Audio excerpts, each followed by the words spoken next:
Good morning. I'm doing this for all of my kids who are perhaps sitting at home. Hi, Ginger. My little dog's barking. Um, we're going to be reading today the book Elijah of Buxton. Um, this book is written by Christopher Paul Curtis, who also wrote The Watsons Go to Birmingham, 1963. On the back of this, it says it's about 11-year-old Elijah lives in Buxton, Canada, a settlement of runaway slaves near the American border. Elijah's the first child in town to be born free, and he ought to be famous just for that, not to mention for being the best at chunking rocks and catching fish. Unfortunately, all that most people see is a fragile boy who's scared of snakes and tends to talk too much. But everything changes when a former slave steals money from Elijah's friend, who has been saving to buy his family out of captivity in the South. Now it's up to Elijah to track down the thief, and his dangerous journey just might make a hero out of him, if only he can find the courage to get back home. So, this story is a work of historical fiction. That means it's not a true story, but it's set in the backdrop of true times. So it looks like it was probably set back before the Civil War, because after the Civil War there weren't any more slaves in America. So let's see what Elijah gets up to. Okay. Chapter 1 is titled Snakes and Ma. It was Sunday after church, and all my chores were done. I was sitting on the stoop of our home trying to think what to do. It was that time of day when the birds were getting ready to be quiet and the toady frogs were starting to get louder with that chirpity sound they make most of the night. I wondered if it would be worth it to go fishing for an hour before it got dark. I got that question answered when Cooter came walking up the road waving at me. "Evening, Eli." "Evening, Cooter." "What you doing, Eli?" "I was thinking about getting old Flapjack and going fishing. You want to come?" I got something that's more interesting than watching you fish. I got a mystery." This might not be so good. I ain't trying to be disrespectful about my best friend, but there's lots of things that Cooter sees as being mysterious that most folks understand real easy. I asked him anyway, "What's the mystery?" "I was cutting through Modia's truck patch and seen some tracks that I ain't never seen before." "What kind of tracks? Were they big?" They's long and wiggly. I followed them, but they disappeared in the grass." Cooter's pretty good at tracking, so maybe this was a mystery after all. Let's go. We got to Cooter's home, opened the gate, and went round back to his mother's truck patch. Cooter was right. There amongst the rows of his ma's beets and corn and green peas were some of the strangest markings I'd ever seen. I studied them real close. They were long and skinny and in 6 wiggling lines. 2 of them were a good bit thicker than the rest. They started on one side of Cooter's ma's truck patch, went clean through her vegetables, then disappeared in the grass. I got on my hands and knees to really give 'em the eye, then told Cooter, "You got me. I ain't never seen such tracks nowhere. Let's ask my pa once he comes out the field." But before we had the chance to ask Pa, the preacher came walking down the road in front of Cooter's. He ain't at all like a common preacher that's got a church or nothing, but he tells anyone that will listen that he's the Right Reverend Deacon Dr. Zechariah Connerly III, and that he's the most educated, smartest man anywhere round. Instead of saying all those names, me and Cooter just call him the preacher. He leaned on Cooter's fence and called, "Evening, boys." "Evening, sir." "Hot one today. Why aren't you 2 off swimming?" Cooter said, "We're trying to solve us a mystery, sir." "Really? What would that be?" I told him, "It's some kind of animal tracks we ain't never seen afore, sir." "Where are they?" The preacher opened the gate, walked into the truck patch, squatted down, and peered at the tracks just as sharp as I'd done. He took a jackknife out of his pocket and dug a little scoop of dirt out of one of the tracks. He looked at it so close that his eyes started to go crossed. I quit breathing and my blood ran cold when all of a sudden he shouted, "Lord, have mercy!"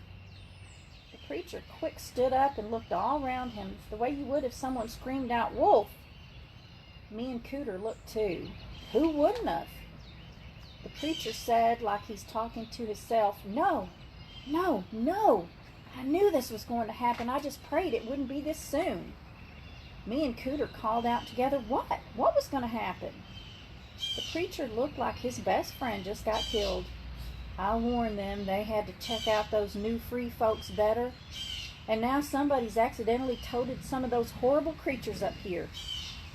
I noticed that instead of folding up his knife, the preacher kept it open. Then worst, he held on to it like he was fixing to stab something. I said, "What's somebody towed up here, sir?" "Hoop snakes." He said it in a low hissing way that told you whatever kind of snake this was, you didn't want to run up on one. Cooter's eyes scanned right and left. "What? What's a hoop snake, sir?" Being any kind of snake was enough for me to start getting nervous, but the preacher made matters a whole lot worse when he said, "I suppose I have to tell you, but I don't want this to get any further than the three of us." He used his boot to rub most of the tracks out of the dirt. I said, "Please, sir, tell us what you mean." The preacher started talking, but never looked at me direct. He was too busy eyeing the road and the woods. Down home, there's a vile breed of snake called a hoop snake.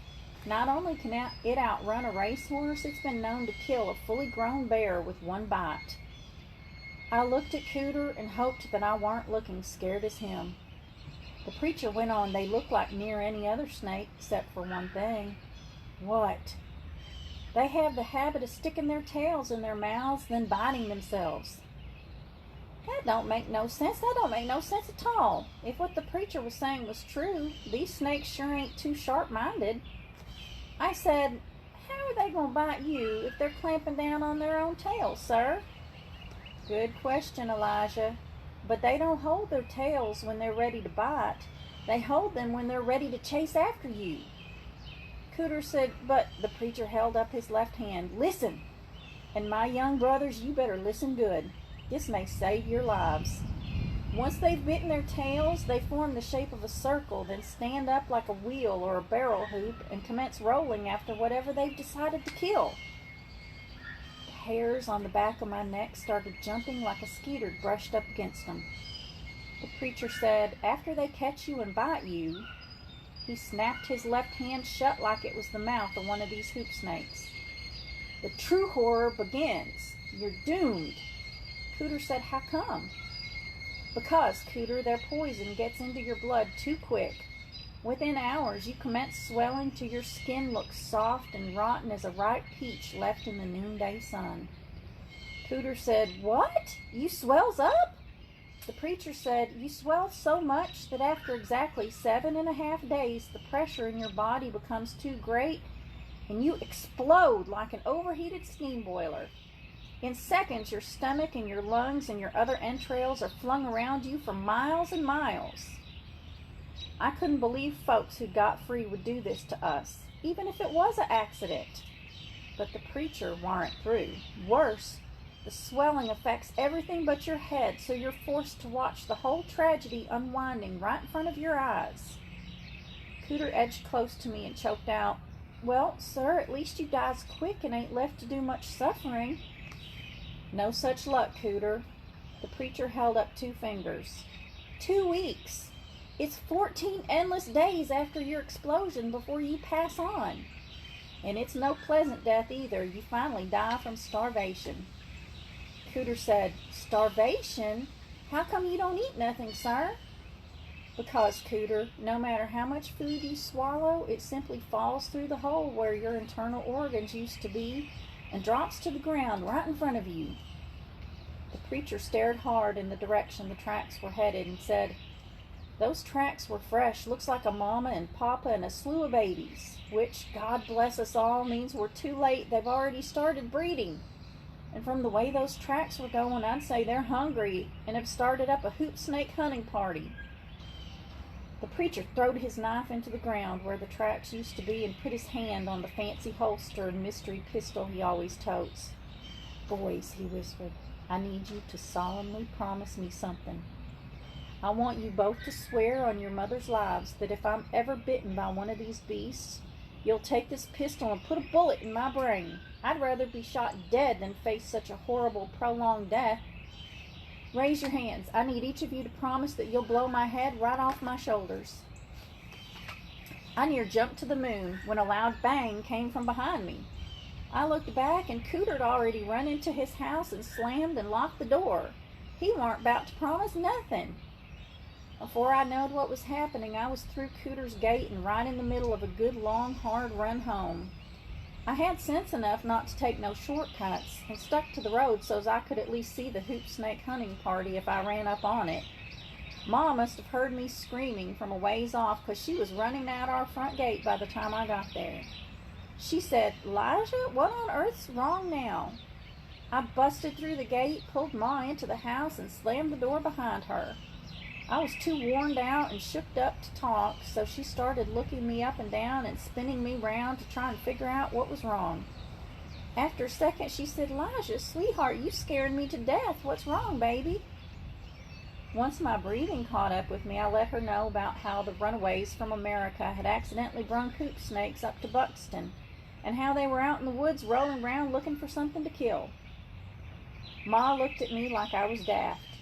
She shook her head and said, "Elijah, Elijah, Elijah, what am I going to do about you? How many times I got to tell you a coward die 1,000 deaths, a brave boy don't die but once?" I didn't say nothing, but I couldn't help wondering how that's supposed to be comforting. Seems to me after you die the first time, the ones that follow ain't going to really matter too much. I said, "But Ma, I ain't looking to die even one time, especially not from no hoop snake bite. It's better to get your head blowed off." Ma knelt down next to me, grabbed both my shoulders, and looked hard in my eyes. "Elijah Freeman, you listen, and you listen good. Ain't nothing in the world worth being that afeard of, son. Nothing." I said, "What about toady frogs? How come you're so afeard of them? How's that any different?" Ma couldn't hardly tolerate even hearing the word toady frog. She'd near die if she ran up on one. But just like that, the conversating was over. Ma stood up, smacked the back of my head, opened the door, then said, "They is different. Them things is knowed to pass on warts and all sorts of nasty diseases. And don't be back-talking me neither, Elijah Freeman. I ain't so scared of toady frogs that I'm going to be running down the road in the middle of the day screaming my head off like you just done." She knelt back next to me. "Acting that way don't look good on no child old as you is, Elijah. You got to learn to get control of yourself and quit being so fragile, sweetheart." Ma started acting like she couldn't decide if she was going to be nice to me or give me a good swatting. She ran her hand along my cheek and said in a kind way, "I don't know what I'm going to do about that Zephaniah. I done asked you over and over not to have no dealings with him, Elijah. He need be ashamed of himself scaring young folk with them nonsense stories." She was still acting friendly and peaceable when she said, "And you poor thing, you got to start thinking things through. You got to try hard to understand if what folks are telling you make any kind of sense." Then, just like that, she's back at being mad at me. She pinched my cheek hard and said, "But that ain't no excuse for you to be acting all fragile like you done, none at all." She squozed on my shoulders, 'cause being fragile's the biggest bone Ma's got to pick with me. There ain't nothing in the world she wants more than for me to quit being so doggone fragile. It's something I'm aiming to do myself, but the trouble is me and her have two different ways of doing it. And her way always seems to be the exact backside of mine. Whilst I try not to be fragile by sucking down the looseness and sloppiness in my nose when they come, and by not screaming and running off at the littlest nonsense, Ma sets about it different. Most times she tries to encourage it by talking the subject near to death. And doggone it all, learning a lesson that way just don't stick in your mind. But what's worst is when Ma quits talking and starts doing something to make a lesson permanent. The first time she tried to make me quit being fragile, I didn't even know she was doing it. But that's one lesson that stuck with me so good that it seems like it happened yesterday and not a long time ago. Ma had been walking me around the yard near our truck patch, and I must have been mighty young, because I had my arms stretched way over my head to hold on to her hand. I remember stopping to get a good look at a pile of dirt that was being scampered on by a bunch of bugs. I couldn't understand how things that small could be moving all by themselves. I dug my toes down into the dirt to make Ma quit walking so as I could get a better look. It turned out to be one of the biggest mistakes I ever made. I can recall squinting my eyes to look up at Ma and seeing her pull off her sunbonnet and wipe her forehead before she squatted down next to me and said, "Elijah, that ain't nothing but an anthill, sweetheart." I reached out to pick one of the ants up. This was before I'd learned that bugs have ways of discouraging you from touching them. But before I could get hold of one, Ma grabbed my hand. Elijah, they's some of God's hardest workers, and just 'cause you's bigger don't make it right to mess with them. Then she said, "Ooh, Elijah, look at there. Ain't that the prettiest thing?" She turned my hand loose and reached over in the grass and pulled out the most terrifying creature that ever lived. It was twisting and whipping in a way that weren't one bit normal. And it didn't have an arm nor leg nowhere on it. It looked like it came straight out your worst nightmare. But the fearfulest thing about it was that it was right in Ma's hand, which up to then had been the best place to run if there was any kind of trouble. Ma always counts that as the first time I ran off screaming, but who wouldn't have?